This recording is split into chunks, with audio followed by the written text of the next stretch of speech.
நீங்கள் இன்றைக்கி பார்க்க போகிற டிஷ் வந்து பீஃப் பெப்பர் ஃப்ரைங்க. இது ரொம்ப ஈஸியாக பண்ணுறது. அதுக்கு என்ன தேவைன்னா, ஃபஸ்ட்டு ஒரு குக்கர் எடுத்து அதில் 1 கிலோ பீஃப் நல்லா வாஷ் பண்ணிவிட்டு போடுங்க. நல்லா வாஷ் பண்ணிடுங்க பீஃபை. அப்புறம் 50 இஞ்சி 50 பூண்டு போட்டுக்கோங்க. இப்போது 2 ஸ்பூன் மல்லித்தூள், 1 ஸ்பூன் மஞ்சத்தூள்,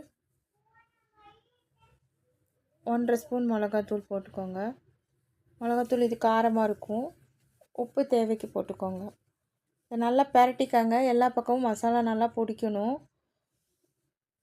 ஒரே ஒரு கிளாஸ் தண்ணி ஊற்றிக்கோங்க. ஊற்றி இந்த பீஃபை வந்து நல்லா விசில் போட்டு வேக வச்சுருங்க. ஒரு 5 விசில் வந்தால் போதும். நல்லா வெந்துடும் பீஃபு. அடுத்தடுத்து என்னோடய வீடியோஸ் பார்க்கணுன்னா சப்ஸ்கிரைப் பண்ணுங்கள், லைக் பண்ணுங்கள், ஷேர்